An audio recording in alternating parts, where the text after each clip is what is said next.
భయాలలో పడకయో శాంతి జలము చెంత నడిపించును పాచిక జలలో పడకయో శాంతి జలము చెంత నడిపించును అన్ని సముద్రానము తృప్తిపరచు మరణలోయలో నన్ను కాపాడును అన్ని సముద్రానము తృప్తిపరచు మరణలోయలో నన్ను కాపాడును యేసు చాలు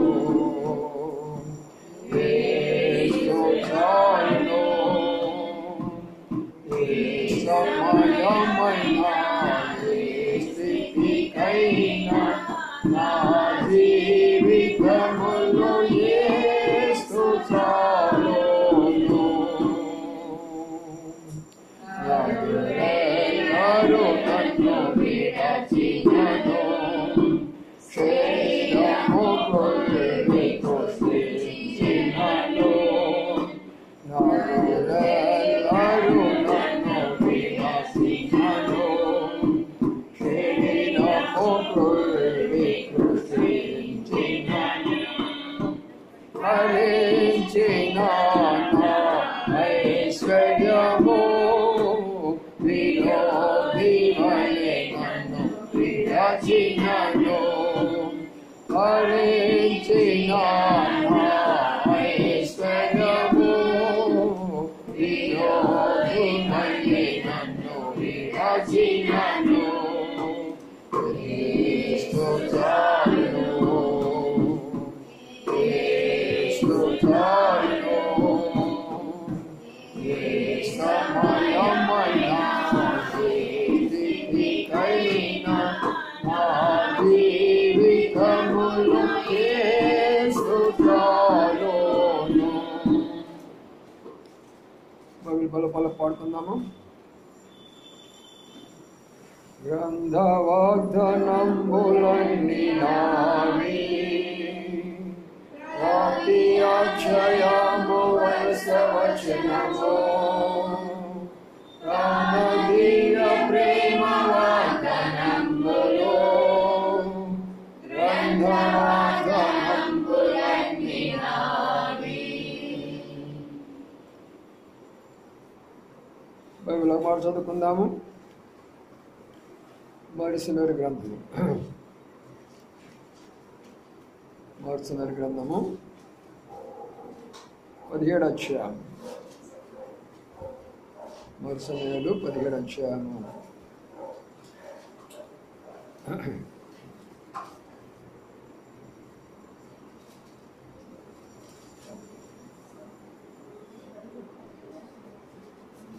మీరు 33 వచ్చిన అందరూ కలిసి చదువుకుందాం 17 అధ్యాయము 33 వచ్చిన సౌలు ఈ ఫిలిష్తీని ఎదుర్కొని వానితో పోట్లాడటకు నీకు బలము చాలదు నీ బాలుడువు వాడు బాల్యం నుండి ధ్యాపనం చేసిన వాడిని దావీతో అనెను చాలు ప్రార్థన చేసుకుందాం ప్రేంగళ మా పొడవ తండ్రి నమ్మకాన్ని మా దేవానికి స్తోత్రాలు చెల్లించుకుంటున్నాం ఈ రాత్రి కాల సమయంలో ప్రభా ఇంతవరకు పాటల్లో మీరు సహాయపడుతూ వచ్చారు మీకు అందరూ స్తోత్రాలు ఇవాళ మా తండ్రి మా ప్రభువా మరి ఇప్పుడు వాక్యాన్ని ధ్యానించబోతుండగా మీరే సహాయపడుతుందిగా వేడుకుంటున్నాం ఉదయం దాస్తున్నాను కూడా జ్ఞాపకం చేసుకోనండి కొన్ని మాటలు మా ప్రభావ మీ యొక్క ఆత్మ ద్వారా అభిషేకించబడి మాటలు మా అందించడానికి కావాల్సిన అనుగ్రహించి మరి వేడుకుంటున్నాం అంధకార శక్తులు మీ నామపడ బంధిస్తూ ఇంకా రావాల్సిన సహోదరులు ఉంటున్నారు వారిని కూడా నడిపించవలసిందిగా ప్రార్థన చేస్తూ యేసయ్య పరిశుద్ధ నామమున స్తుతించి ప్రార్థించి గణపరిచి వేడుకొంచున్నాము తండ్రి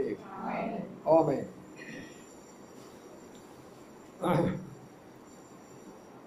మనం ఇప్పుడు బైబిల్ పట్టణాన్ని ధ్యానిస్తూ వస్తుంటున్నాం. పోయిన వారం కూడా కొన్ని విషయాలు ధ్యానించాం. మరి దావీదు శత్రువును ఎదుర్కోవాలి అంటే చాలా కష్టతరమైనటువంటి విషయం అది. అందుకని అక్కడ చెప్పిన మాట ఏంటంటే మరి వాడు బాల్యం నుండి విద్యాభ్యాసం చేసిన వాడు అంటున్నాడు. అనగా దావీదుతో ఎవరైతే పోరాడతారో వాడు చాలా అనుభవం కలిగినటువంటి వాడు. బాల్యము నుండి చాలా అనుభవం కలిగిన వాడు, చాలా శక్తి కలిగిన వాడు, చాలా తెలివైనటువంటి వాడు, చాలా యుక్తిపరుడు, చాలా గర్విష్టి కూడా. అందుకనే జయించాలంటే చాలా కష్టమైనటువంటి విషయం. కానీ దావీదు చిన్నవాడైనప్పటికీ తను జయించినటువంటి విధానాన్ని గురించి కొన్నిసారి మనం చూస్తూ వచ్చాం. ఒక రాయినే ఉపయోగించాడు. ఒక రాయిని ఉపయోగించి అది కూడా ఆయన నష్టమైన పడగొట్టేశాడు, చంపేసేసాడు. కాబట్టి ఇది ఎందుకు బైబిల్లో రాయబడింది? వారి కథ చెప్పుకోవడం వల్ల మనకు ఉపయోగం ఏంటి? ఇది మనకు ఎలాగ అప్లై చేసుకోవాలి? ఇది మనం ఎలాగ అర్థం చేసుకోవాలి? మన పోరాటం ఏంటి? మనం ఎవరితో పోరాడుతుంటున్నాం? మనం ఎలాగ శైతాన్ని జయించాలి? రండి, కొన్ని విషయాలు ఈ రోజున మనం ధ్యానించుకుందాం క్లుప్తంగా. తర్వాత కొంచెం ప్రార్థన కూడా చేసుకుందాం. ఎఫెసీయులకు రాసిన పత్రిక 6వ అధ్యాయం. ఎఫెసీయులకు రాసిన పత్రికలో 6వ అధ్యాయంలో ఒక మాటను మనం జ్ఞాపకం చేసుకుందాం. ఎఫెసీ పత్రిక 6వ అధ్యాయం 10-11 వచనాలు కలిసి చదువుకుందాం. 6వ అధ్యాయము 10-11. తుదకు ప్రభు యొక్క మహాశక్తిని బట్టి ఆయనందు బలవంతులైంది మీరు అపవాది తప్పును ఎదిరించుటకు శక్తిమంతులకు దేవుడిచ్చు సర్వాంగ కవచమును ధరించుకొనుడి. ఇక్కడ మనం గమనించిన మాట చూడండి. తుదకు ప్రభు యొక్క మహాశక్తిని బట్టి ఆయనందు బలవంతులైండుడి అంటున్నారు. అంటే మనం నమ్మినటువంటి దేవుని యొక్క శక్తి మనం ఎరగాల ముందు, అప్పుడు మాత్రమే మనం బలవంతులం అవుతాం. మనం నమ్మినటువంటి దేవుని శక్తిని మనం ఎరగకపోతే మనం బలవంతులం బలహీనులైపోతూ ఉంటాం. ఇప్పుడు ఒకరి ఇంటికాడ ఒక ఆఫీస్లో మనం పనిచేస్తున్నాం, లేక ఒక కాలేజీలో పనిచేస్తున్నాం, లేదా ఇంకొక స్థలంలో మనం పనిచేస్తుంటున్నాం.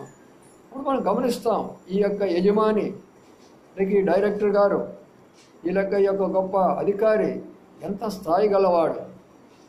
కాబట్టి నేను అక్కడ పనిచేస్తున్నాను కాబట్టి నన్ను ఆయన ప్రొటెక్ట్ చేయగలడా, నన్ను భద్రపరచగలడా, నాకు సహాయం చేయగలడా, నన్ను ఆదుకోగలడా, నన్ను నడిపించగలడా అని ఆలోచన చేస్తాడు ఒక వ్యక్తి, పనిచేసినటువంటి వ్యక్తి. అలాంటప్పుడు మనం నమ్మినటువంటి దేవుని శక్తిని మనం ఎరగకపోతే మరి మనం ఎలాగా బలవంతులం అయిపోతాం? అందుకనే మనము బలవంతులుగా ముందుగా బలహీనులుగా కాకుండా ఉండాలంటే దేవుని యొక్క శక్తిని మనం ఎరుగుతూ రావాలి. దేవుని యొక్క శక్తిని మనం పొందాలి అన్నదానికి ఈ యొక్క అపోస్తుల యొక్క బోధ, అపోస్తుల యొక్క ప్రార్థన, అపోస్తుల యొక్క సహవాసం అనేది పెట్టబడుతూ వచ్చింది.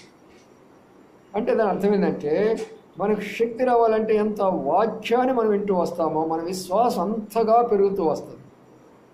ఎంతగా మనం ప్రార్థన చేస్తూ వస్తామో అంతగా మన ప్రార్థనలకు జవాబులు వస్తూ వస్తాయి.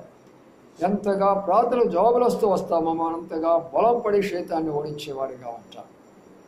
కానీ నా ప్రియమైన సోదరులారా, అపవాదిని మనం ఎదిరించాలి అన్నప్పుడు మనము బలహీనులు కాకూడదు.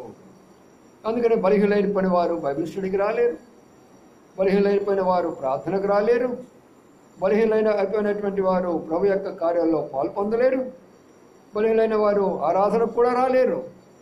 ఎందుకంటే బలహీనులైపోయినారు. శారీరకంగా బలవంతులుగా ఉండొచ్చు కానీ ఆత్మీయంగా మానసికంగా బలహీనులైపోతారు. మానసికమైన బలహీనత ఏంటంటే ఏమైంది, ఈ ఒక్కరోజు నేను వెళ్ళపోతే, వాక్యం వినపోతే ఏమైంది అనుకుంటారు. రోమిల పత్రిక అంటాడు, వాక్యం వినటం వలన విశ్వాసం వస్తుంది. నువ్వు వినలేదు కాబట్టి నీకు విశ్వాసం తగ్గిపోయింది. అదే వచ్చి తిరిగి నీ వాక్యాన్ని విన్నావు అనుకో, అప్పుడు ఉన్న విశ్వాసం 30% అయితే 50%కి వెళ్తుంది. మళ్ళా వాక్యం విన్నావు అనుకో 50% 70%కి వెళ్తుంది. మళ్ళా వాక్యం విన్నావు అనుకో 70% 90%కి వెళ్ళిపోతుంది. అలాగా విశ్వాసాన్ని పెంచుకోవడానికే పరిశుద్ధ గ్రంథం మనకిచ్చాడు. వారానికి ఒక్కసారి నమ్మకార్థం వాళ్ళలాగే చర్చిలో కూర్చొని 2-4 నిమిషాలు వినేసి వస్తాననుకుంటే బలహీనులైపోతూ వస్తారు. అందుకనే మనము ఎవరితో పోరాడుతున్నామో అనే మాటలు ఒకసారి అక్కడ జ్ఞాపకం చేసుకుందాము. చదవండి 12వ వచనంలో ఏముందో,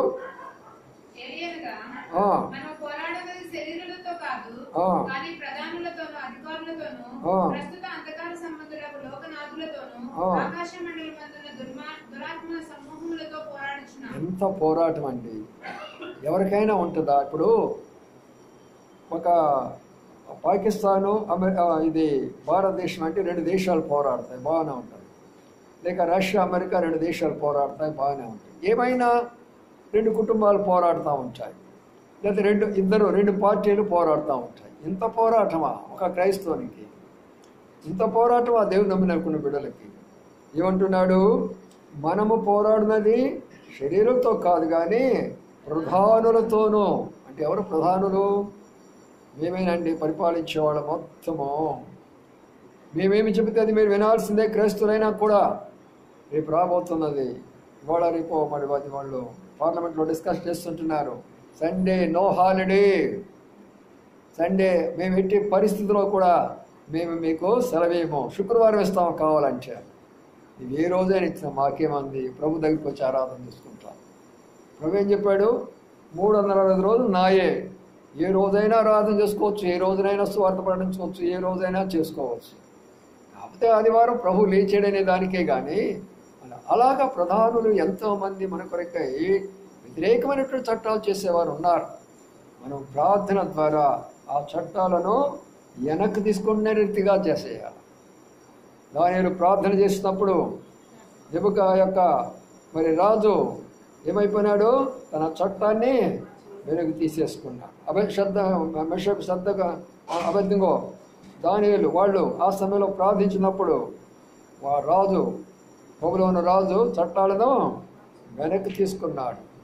ఎస్తేరు రాణి ప్రార్థించినప్పుడు అశ్వరోసు ఆ రాజు ఏం చేశాడు? చట్టాన్ని మార్చి వేసేస్తాడు. మార్చే శక్తి మనలో ఉందా? వాళ్ళు చట్టాలు చేసుకుంటారు. అది మన పోరాటం. మనం ఇక్కడ ప్రార్థన చేస్తే ఆడ చట్టం ఆగిపోవాలా? అదే మన దేవుడు ఎంత గొప్ప దేవుడు అనేది తెలుసుకోవాలి. కానీ ఈనాడు క్రైస్తవులంతా కూడా అట్లా చేయరు కదా. చేస్తారులే, ఇప్పుడు ఎన్నో చేస్తున్నారు కదా, అది కూడా చేయనీయలే అంటారు. కానీ విశ్వాసంలో బలంగా పోరాడేటటువంటి వారు కావాలి ఈ రోజున. చూసారా? ప్రధానులతోనూ. ఆ తర్వాత ఇంకేముంది? అధికారులు వాళ్ళ కింద పనిచేస్తూ ఉంటారు, ఆఫీసర్స్. వాళ్ళు ఏం చెప్తే అది చేయాల్సిందే. ఆ తర్వాత ప్రస్తుత లోకనాథులు అంటే ఏమనుకుంటున్నారు? గ్రామానికి ఒక దేవత, పట్టణానికి ఒక దేవత, వీధికి ఒక దేవుడు, మరి ప్రతి ఒక్కొక్క కులానికి ఒక దేవుడు, మతానికి ఒక దేవుడు, కొండల మీద దేవుడు, అన్ని రకాలైనటువంటి దేవతలు, లోకనాథులు అందరూ కూడా లోకాన్ని పరిపాలిస్తున్నారు ఈనాడు. అదే అక్కడ జరుగుతున్నటువంటి సంగతి. ఎక్కడ? త్రివేణి దగ్గర కుళంబై అది ఏమంటుందని జరుగుతుంది కదా, అక్కడ అందరూ మునుగుతున్నారు గంగా నదిలో. చూసారా? లోకనాథులు ప్రజలందరినీ లక్షలాది మంది ప్రజలు తీసుకెళ్ళి అందులో ముంచేసేసి ప్రభువు దూరం చేస్తుంటున్నారు. తర్వాత చూడండి ఇంకేముందో. ప్రస్తుత అంధకార సంబంధం లోకనాథులతోనూ ఆకాశమండలున్న. ఇది ఇంకా భయంకరమైన విషయము. ఈ దురాత్మ అంతా ఆకాశమని ఉంటాయట. ఆకాశంలో తిరుగుతూ ఉంటాయి. ఎలాగా పక్షులు తిరుగుతూ ఉంటాయో అలాగా తిరుగుతూ ఉంటాయి. తిరుగుతూ ఎవరి మీద వాడాలో కరెక్ట్గా వాళ్ళ మీద అలాగ వాలేసేస్తుంది. అంతే, ఫినిష్. ఎవరికి ఏది కావాలో ఆ యొక్క ఆకాశంలో ఉన్న దురాత్మకు బాగా తెలుసు. ఓహో, ఈ వ్యక్తి ఏం కావాలతున్నాడో మనసు, అదే నేను ఇస్తానంటాడు. ఆ యొక్క ఆత్మ ఆయన దిగిపోతుంది, దానికి బానిసైపోతాడు. అందుకనే దేవుని నమ్మిన వాళ్ళు కూడా బానిసలైపోతూ ఉంటారు. దేవుని నమ్మిన తర్వాత కూడా ప్రభు కొరకు నిలబడలేరు. అందుకని ప్రియులారా, మనం చదివినటువంటి ఒక మాట ఏమని తెలుసా? మీరు అపవాది తంత్రమును ఎదిరించుటకు శక్తిమంతులకు దేవుడిచ్చు సర్వాంగ కవచము అవసరము. అపవాది తంత్రాలను ఎదిరించాలా? అపవాది తంత్రాలంట. అపవాది తంత్రాల గురించి చెప్పుకోవాలనుకుంటే ఆదికాండం నుంచి ప్రకటన గ్రంథం వరకు చెప్పాలి. దేవుడి గురించి ఎంతగా చెప్తామో అపవాది గురించి కూడా అంత చెప్పచ్చు. బైబిల్ గ్రంథంలో అన్ని విషయాలు ఉన్నాయి. చూసారా? అన్ని గొప్ప విషయాలు అపవాదిని గురించి కూడా అన్ని విషయాలు ఉన్నాయి. అందుకని కొరింథీ పత్రికలో అంటాడు, కొరింథీ రాసిన పత్రికలో 2వ కొరింథీ పత్రికలో మరి మాటను జ్ఞాపకం చేసుకుందాం. ఆయన ఏమంటున్నాడంటే 2వ కొరింథీ రాసిన పత్రిక పౌలు అంటూ ఈ మాట ఉపయోగించాడు. 2 కొరింథీ రాసిన పత్రికలో ఆయన ఒక మాటను ఉపయోగించాడు. 2 కొరింథీ పత్రిక చూడండి, 2:11 చదవండి. నేనేమైనా క్షమించి ఉంటే సాతాను మనలను మోసపరచుకున్నట్లు మీ నిమిత్తము క్రీస్తు సముఖమునందు క్షమించి ఉన్నాను. సాతాను తంత్రములను మనము ఎరుగని వారము సాతాను తంత్రములను మనం ఎరగని వారము కాదు. అంటే పౌలు గారు తెలుసుకున్నాడు కానీ మనం తెలుసుకోలేకపోతున్నాం. అక్కడ ఏమన్నాడు? ఒక మాట అన్నాడు, నేనేమైనా క్షమించి ఉంటే అని. అంటే దాని అర్థం ఏంటి? సాతాను తంత్రం ఏంటంటే ఇక్కడ క్షమించొద్దు. వాడు తప్పు చేశాడు, క్షమించొద్దు. ఆమె తప్పు చేసింది, క్షమించొద్దు. ఇంట్లో భార్య భర్తలు ఒకనొకరు క్షమించుకోరు, సంఘాల్లో క్షమించుకోరు, సేవకులు క్షమించుకోరు, మరి ఆఫీసులో పనిచేసే వారు కూడా పొరపాటునప్పుడు క్షమించుకోరు. సాతాను తంత్రం అది. అందుకని పౌలు ఏమంటున్నాడంటే, నేనేదైనా క్షమించాను అంటే సాతాను తంత్రాన్ని తెలుసుకున్నాను, నేను క్షమించాను అంటే సాతాను ఓడించాను అని అర్థం చేసుకోండి. సాతాను ఓడితే నీ దగ్గరికి వస్తే కర్ర తీసుకుని ఒకటి కొట్టం. సాతాను ఓడించడం అంటే బైబిల్ గ్రంథంలో నేర్చుకోవాలండి.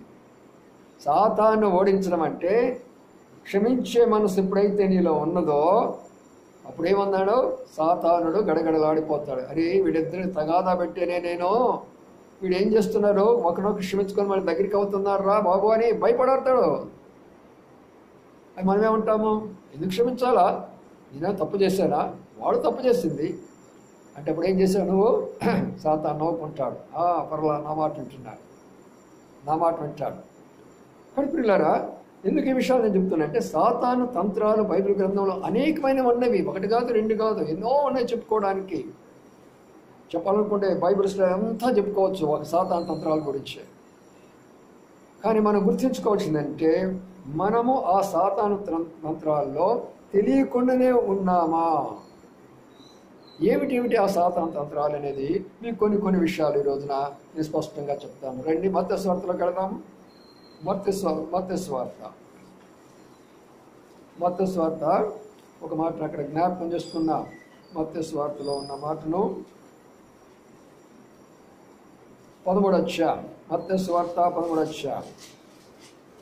ఇవి చాలా శ్రేష్టమైనటువంటి మాటలు. మనం చదువుకుంటామే కానీ వీటిని గ్రహించుకునే యొక్క స్థాయిలోకి మనం ఎదగాలి. అప్పుడే మనం యొక్క అర్థాన్ని చేసుకొని సాతాన్ని ఎదిరించిన వాడు అవుతాం. అందుకని 13వ అధ్యాయంలోకి వద్దాము.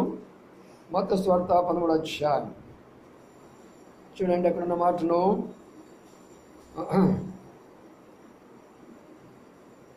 25వ వచనం చదవండి. 25వ వచనం. మనుషులు నిద్రించుచుండగా అతని శత్రువు వచ్చి గోధుమల మధ్యను పురుగులు విత్తిపోయెను.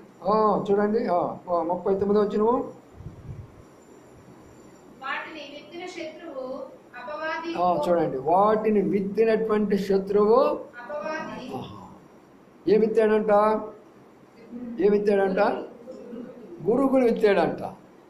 చూడండి, ఒక్కొక్కటి అర్థం చేసుకోండి. అపవాది తంత్రాలంటే ఎలాగా ఒక్కొక్కరు పట్టబడతారో, ఎంతమంది విశ్వాసులు ఈ అపవాది తంత్రాల్లో ఉన్నారో, ఎంతమంది సేవకులు ఈ అపవాది తంత్రాల్లో ఉన్నారో, లోతైనటువంటి విషయాలు ఇవన్నీ కూడా. ఇక్కడ ఏముందంటే గురుగును వాళ్ళ హృదయంలో వేస్తాడట. దేవుడు ఏం చేస్తున్నాడు? వాక్యాన్ని ఏమో ఆయన హృదయంలో వేస్తుంటే శైతానుడు ఏం చేస్తున్నాడు? గురుగును వాళ్ళ హృదయంలోకి వస్తున్నాడంట. అమ్మకు ఆ అక్కడ ఏం కూర్చుంటాడు. కాబట్టి ఆ వాక్యమేమో శైతానుడు వేస్తూ ఉంటే, మరి అపవాది ఏం చేస్తున్నాడంట? గురుగునేస్తుంటున్నాడు. ప్రియమైన సోదరుడా, ఎందుకు గురుగును? మరి ఎన్నో లేవు మనకి. గోధుమను గురుగును ఈ రెండిని ఎందుకు తీసుకున్నాడు దేవుని యొక్క వాక్యములో? ఎన్ని విత్తనాలు లేవు? మనం కానీ పొలం మీద పోతే ఎన్నో రకాల విత్తనాలు ఉంటాయి. మరి ఈ రెండిని ఎందుకు తీసుకున్నాడు? గోధుమ వేసేది ప్రభువు అయితే దేవుని వాక్యం అనే వాక్యాన్ని వేస్తుంటే గురుగు వేస్తుంటున్నాడు ఎవరో? శైతానుడు, అపవాది వేస్తున్నాడు. ఈ రెండుకు ఉన్నటువంటి గుణాలు నేను చెప్తాను, అప్పుడు మీకు అర్థమైపోతుంది. ఒకటి, గోధుమ ఏం పడిందంటే భూమిలో పడిపోయిన తర్వాత చీకిపోతూ వస్తుంది, దాని రూపమంతా మారిపోతూ వస్తుంది. అది చూసేదానికి మెత్తగా మెత్తగా మెత్తగా మెత్తగా అయిపోతూ వస్తూ ఉంటుంది. అప్పుడు దానిలో చక్కని గోధుమ పంటకు వస్తూ ఉంటుంది. అందుకనే ప్రభువు యేసుక్రీస్తు వారే మొట్టమొదట గోధుమ. మొదటి గోధుమ ఎవరు చెప్పండి? ప్రభువు యేసుక్రీస్తు వారే. ఆయన భూలోకంలో పడిపోయినాడు. ఆ భూలోకంలో పడిపోయినాడు. ఏమైపోయినాడు? చీకిపోయినాడు. ఆయన భూలోకంలో పడిపోయాడు, మెత్తగా అయిపోయినాడు. ప్రజలు ఆయనను నిందించారు, అవమానించారు, హింసించారు, బాధించారు. మానసికంగా ఎంతగానో చీకిపోయాడు. అయితే ఆ గోధుమ గింజ నుండి ఈనాడు ప్రపంచమంతా కూడా గోధుమ పంట ఎక్కడ చూసినా కూడా ఆ పంటలో నిన్ను నన్ను ఉంచాడు. ప్రియమైన సోదరి సోదరుడా, ఆ పంటలో నిన్ను నన్ను ఉంచాడు. గోధుమ పంట. ఇప్పుడు మనం ఫలిస్తూ ఉంటే మన నిజమే, నేను గోధుమ పంటని అని చెప్పుకుంటాను. అయితే రెండో మాట ఏం చూస్తాం అక్కడ? రెండో మాట ఏముంది అక్కడ? గురుగు ఎలాగుంటుంది తెలిసిన? 2 రంగులు ఉంటాయి దానిలో. చూసారా గురుగులు ఏమన్నా? కొంతమంది తెలియకపోవచ్చు. అది గుండ్రంగా ఉంటుంది, ఎర్రగా ఉంటుంది, అడుగున మాత్రం కొంచెం నల్లగా ఉంటుంది. చూడండి, మూడు గుణాలు ఉన్నాయి ఇక్కడ గురువుకి. అలాగే గోధుమ కూడా చెప్పాను 3 గుణాలు. ఇక్కడ దీనికి ఉన్న గుణం ఏంటంటే, 1 ఎర్రంగా ఉంటుంది, 2 కింద నలుపు ఉంటుంది, 3 అది గట్టిగా ఉంటుంది. పగలగొట్టినా కూడా పగలగొడదు, అంత గట్టిగా ఉంటుంది. ఒక అర్థం చేసుకోండి ఇక్కడ మాటను. అనగా వీళ్ళు దేవుని బిడ్డలే. గోధుమల పాటు గురుగులు కూడా ఉంటున్నాయి తోడుగా. ఇలా ఏముంటుంది? యేసు రక్తం ద్వారా కడగబడ్డాను, నేను యేసు ప్రభువుని నమ్ముకున్నా, అయిపోయినావు, గురుగు అయిపోయినావు, నువ్వు మంచి గోధుమ అయిపోయినావు, ఎరుపు కదా యేసు ప్రభు రక్తం. రెండవది ఏముంది? అడుగున నలుపు ఉంది, ఏదో బలహీనత. నలుపు అనేటటువంటిది పాపము. నలుపు అనేటటువంటిది ఏదో ఈ లోక సంబంధమైన శరీరాశ, నేత్రాశ, జీపడము, ఏదో ఒక నలుపు అనేది నీలో ఉంటున్నది. అంతే. ఒకవైపున రక్తము, మరొక వైపున పాపము. అంత మాత్రమే కాకుండా, అరే బాబు అట్లా ఉండకూడదంటే నువ్వు నాకు చెప్తావా అని కఠినపరుచుకుంటావు. దానినే గురువు అంటారు. అర్థమైందా? ఇప్పుడు గురువు అంటే ఏంటో. ఇప్పుడు అపవాది సంబంధికులు ఎవరు? ఇప్పుడు మీకు అర్థమైంది కదా. అపవాది తంత్రం అంటే ఏంటో అర్థమైంది కదా. ఏమిత్తాడు? గురుగును విత్తాడు.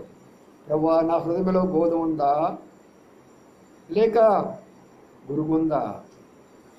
నా కుటుంబంలో గోధుమ ఉందా, లేక గురుగుందా?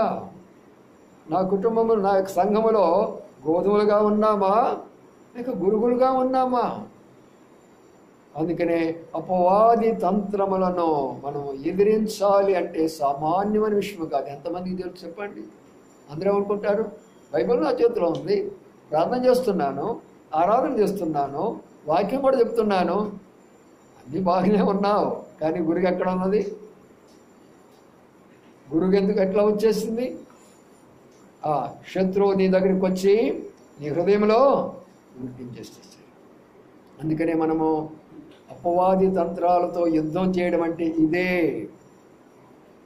ఎప్పుడైతే ఆ గురుగింజన అనేటటువంటి స్వభావం నీలో నుండి తీసేసుకున్నావో, శైతానుడు ఏడుస్తూ కూర్చుంటాడు అక్కడ.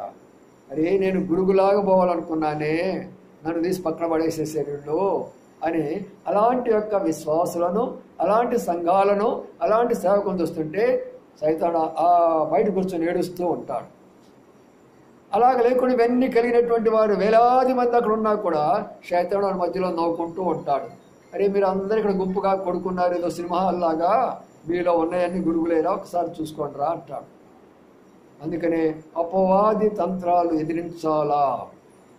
దావీదు ఒక్క రాయి తీసుకొని కొట్టాడు అని చెప్పాను కదా పైన యొక్క బైబిల్ పట్టణంలో. ఒక రాయి ఏంటో పోయినసారి చెప్తూ వచ్చాను. ప్రార్థన అనేటటువంటి రాయి. రెండవ రాయి దేవుని యొక్క వాక్యం అనేటటువంటి ఖడ్గం అనే చెప్తూ వచ్చాను.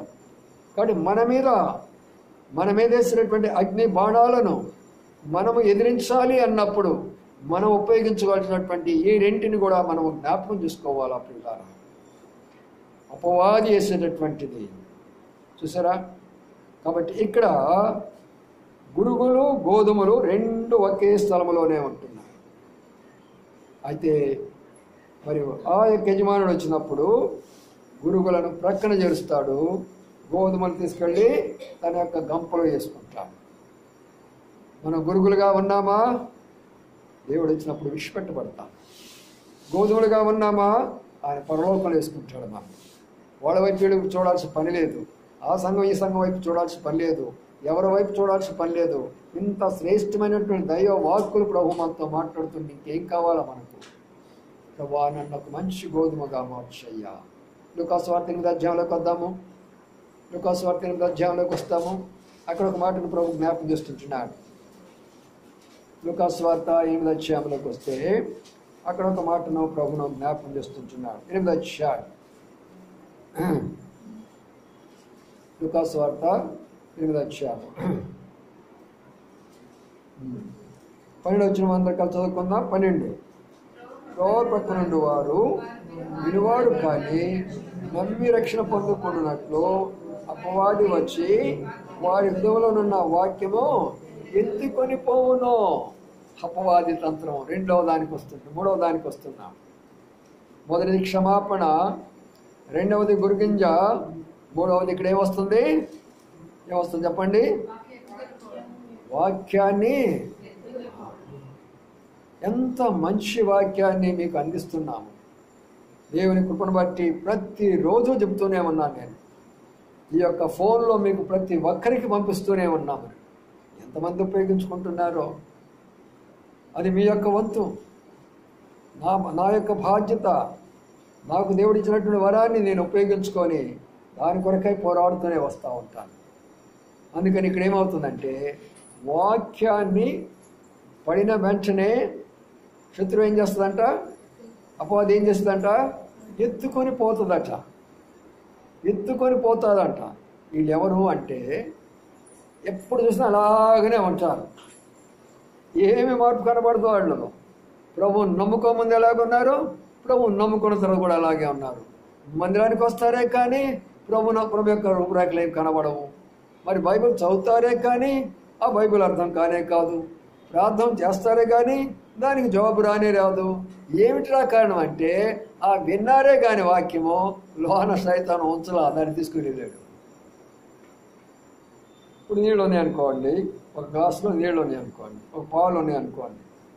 ఆ పాలల్లో మనం కాఫీ కావాలంటే కొంచెం టీ పౌడర్ వేసుకుంటాం. అప్పుడు దాని యొక్క మార్పు అంతా కలుగుతుందా లేదా? ఇప్పుడు అందులో వేసిన పౌడరు కాస్త మనం బయటికి తీసేసామనుకోండి, ఏమైనా మార్పు వస్తుంది అందులోకి? అలాగైపోతుంది ఈ రోజున.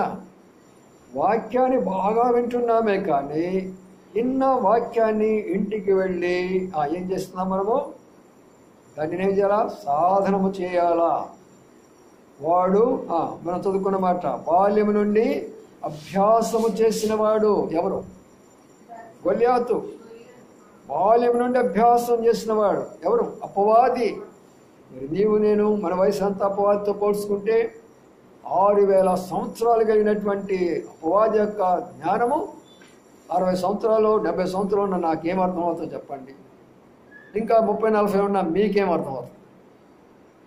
అందుకని ఇప్పుడైతే వాక్యం విన్నామో వెంటనే ఈరోజు విన్న వాక్యము నేను ఈరోజు అనుసరిస్తాను, దీని ప్రకారం నేను జరిగిస్తాను అని తీర్మానం చేసుకో.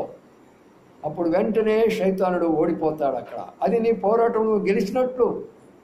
ఈరోజు నేను వాక్యం విన్నాను, అయ్యా నేను ఈరోజు వాక్యం విన్నాను, ఇప్పుడు నేనేం చేయాలా? ఆ వాక్య ప్రకారం నేను ఉంటాను అని తీర్మానం చేసుకుంటే నీ యుద్ధంలో నువ్వు గెలిచినట్టే. విన్నావు, మామూలుగా వెళ్ళిపోయినావంటే నీ హృదయంలో పడిన వాక్యం శైతాన్ని ఎత్తుకొని పోయింది, అపవాది ఎత్తుకొని పోయింది. మనము పోరాడినది అపవాదితో పోరాడుతున్నాం. అపవాది తంత్రాలు మనం ఎరిగిన వారికి ఉండాలా. ఎన్ని తంత్రాలు వేస్తున్నాడో చూద్దాం రండి. యోహాను సువార్తలోకి వద్దాం. మరొక దానికి యోహాను సువార్తలోకి వద్దాము. 8వ అధ్యాయంలోకి వద్దాం. అపవాది తంత్రాల గురించి మనం గమనిస్తుంటున్నప్పుడు చాలా విషయాలు. అపవాది తంత్రాలు 8వ అధ్యాయంలోకి వస్తే చూద్దాం ఆ మాటను. 44 వచ్చిన కలిసి చదువుకుందాం. 44 మీరు మీ తండ్రి యొక్క అపవాది సంబంధులు, మీ తండ్రి దురాశలు నెరవేర్చబడుతున్నారు. ఆది నుండి వాడు నరహంతకుడు, సత్యమందు మిత్రువాడు కాడు, వాని యందు సత్యమే లేడు. వాడు అబద్ధం అన్నప్పుడు తన స్వభావం అనుసరించే మాట్లాడును, అబద్ధికునకు జనకుడై ఉన్నాడు. ఇదొక తంత్రం అంట, అపవాది తంత్రం అంటది. ఎలాంటి తంత్రం చెప్పండి? మీరు మీ తండ్రి యొక్క అపవాది సంబంధులు. వాడికి ఏష ఉందంట, వాడి తండ్రికి ఏస్తుంది దురాశ. ఆశలు ఉండడం తప్పులేదు, కానీ దురాశ అంటే ఏదైతే మన కాదో దానిని మనం ఆశించడం దురాశ అంటాం.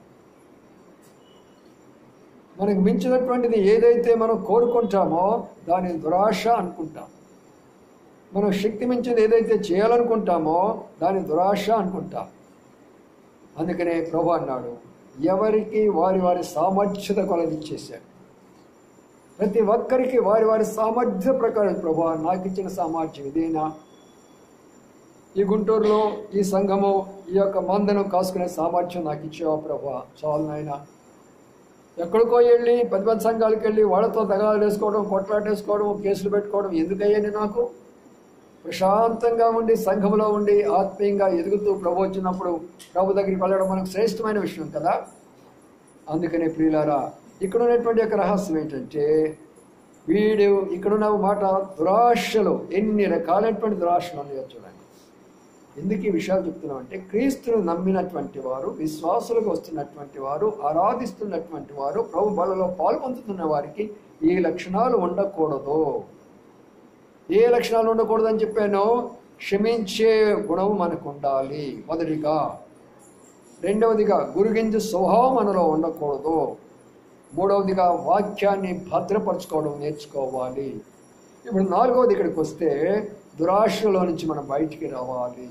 అంతేకాదు ఇంకా వాడు ఏమన్నాడు, అబద్ధాలు చెప్పేవాడిలో నంబర్ 1 ఫస్టే. ప్రపంచంలో మొట్టమొదటి అబద్ధం చెప్పింది ఎవరంటే శైతానుడే. ఎక్కడ చెప్పేయండి చెప్పండి, తెలియదా? ఇన్నిసార్లు బైబిల్ చదువుతాడు, ఎక్కడ చెప్పాడు? అవ దగ్గరికి వెళ్ళాడు, ఇది నిజమా, అక్కడే పెట్టేసినాడు సంగతి అంతా ఒక్క మాటలోనే. అదే మనం ఈరోజు అంటాం, పరలోకం ఉందా, మనం చూసి వచ్చామా, అయిపోయే కథ. ఇది చెప్పేది వాక్యమేనా, అయిపోయే కథ. అక్కడ నువ్వు సైతాన్ చేతిలో పడిపోయినావు, ఇంకెంతెంతో పని చేయాల్సిన పని లేదు అక్కడ. చాలా సింపుల్. ఎందుకంటే నేను వీటిని ధ్యానించి అపవాదంటే నేను ఇంత తెలివిగలవాడని నేను తెలుసుకున్నాను కాబట్టి నేను చెప్తున్నాను. నేను జాగ్రత్త పడుతూ మిమ్మల్ని కూడా జాగ్రత్త పడుతున్నాను. జనాలు లేసి మైకులు పెట్టుకుని పో ఇక్కడి నుంచి అక్కడ దాకా ఏదో కేకలేస్తూ ఉంటారు. ఎందుకు వేస్తారో నాకే అర్థం కాదు. సామాన్యమైన వాక్యాన్ని ధ్యానించుకోనండి, క్రీస్తు రూపంలోకి మారండి. ప్రభు వచ్చినప్పుడు అయ్యా నేను దగ్గరికి వస్తాను అయ్యా, చాలు. చాలా సామాన్యమైన విషయం ఇది. అందుకనేమంటున్నాడు, అబద్ధాలు మనలో ఉన్నాయా, చిన్నవి వద్దు పెద్దవి వద్దు, ఉన్నది కరెక్ట్గా చెప్పుకుందాం. కష్టం రాని, నష్టం రాని, బాధ రాని, ఏమైనా రాని, ప్రభా నేను అబద్ధం చెప్పనయ్యా, ఏ బాధ అయినా నాకు రాని. ఎప్పుడైతే అబద్ధమో చెప్పకుండా ఉంటావో ప్రభు నీ పక్షం ఉంటాడు.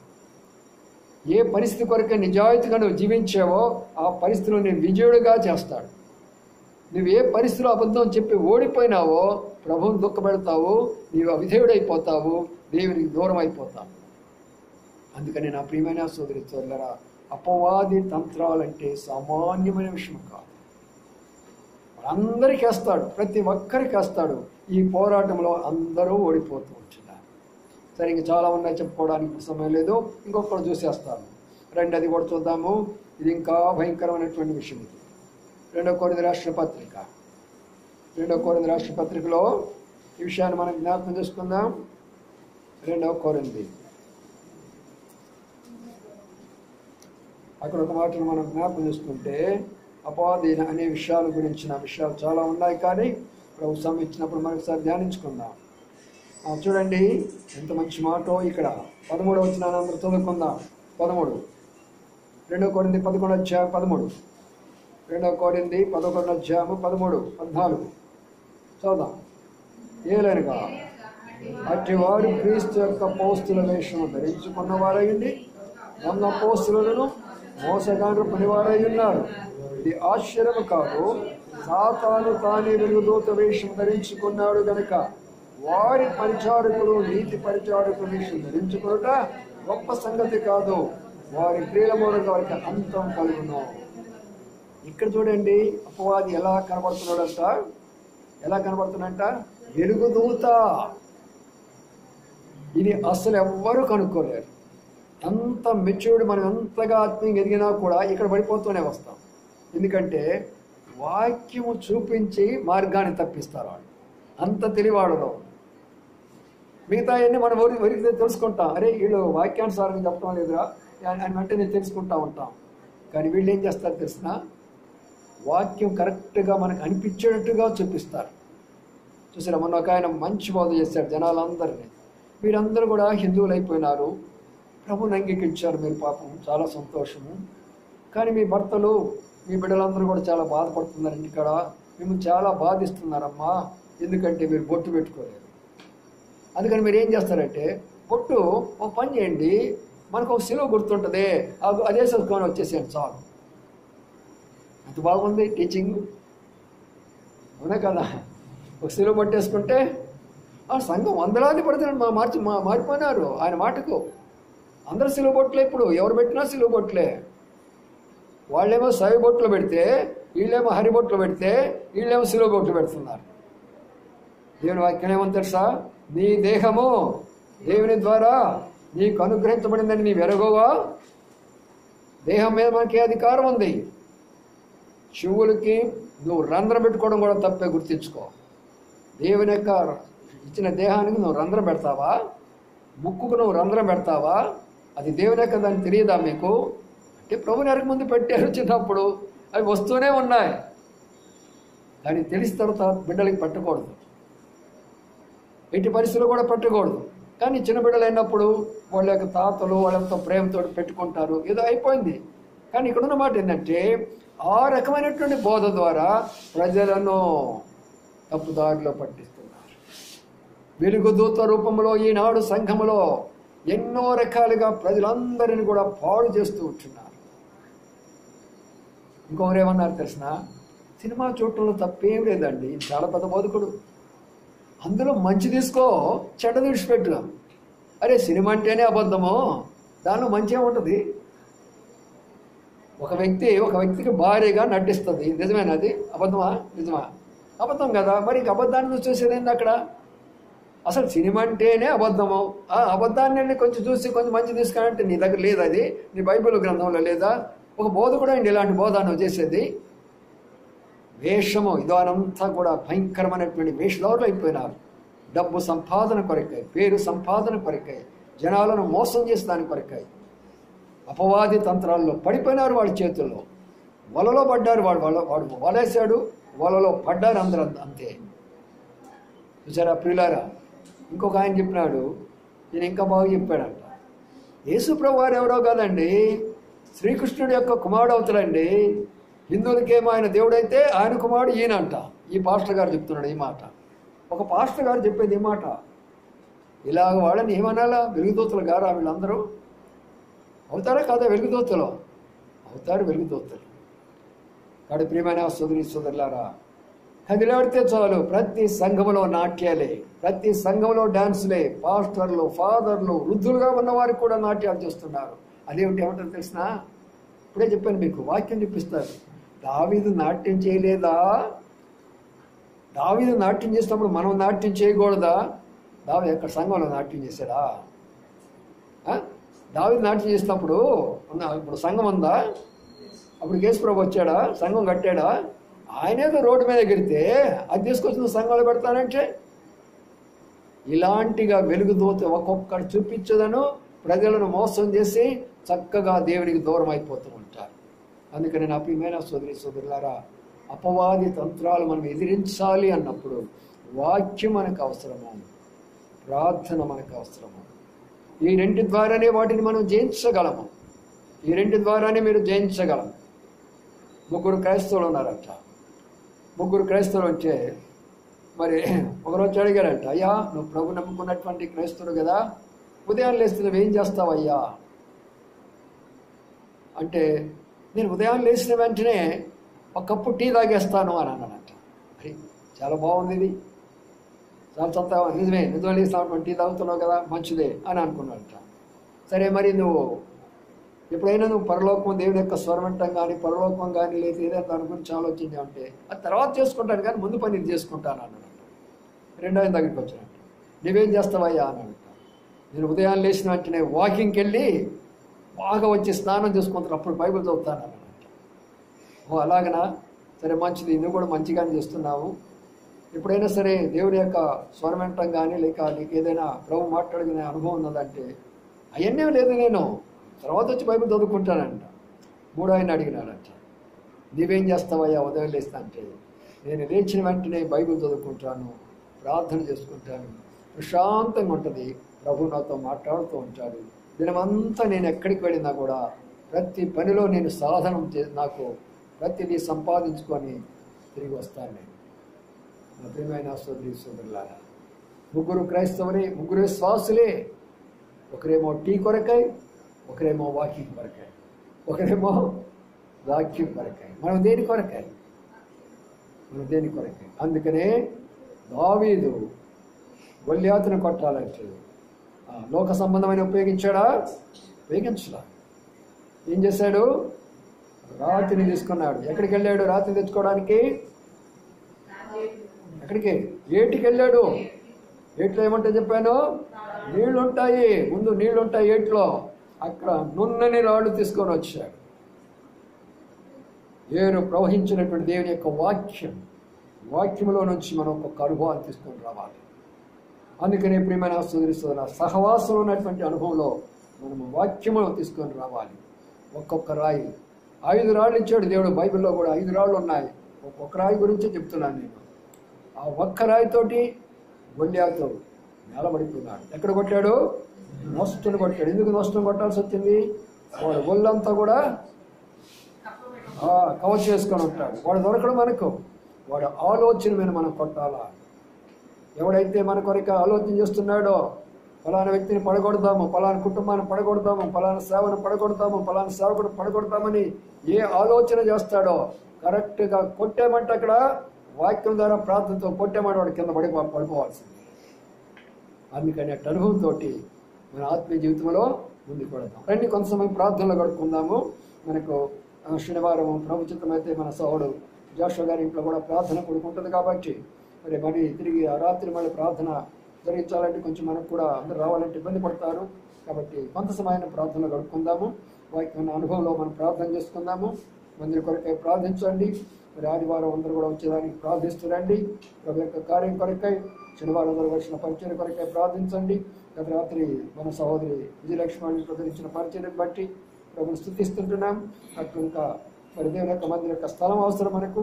వీటన్నిటి క్లుప్తంగా ప్రతి ఒక్కరు కూడా సాధ్యంగా క్లుప్తంగా మన ప్రార్థనలో ముందుకు వెళ్ళిపోతాం. ప్రార్థించండి.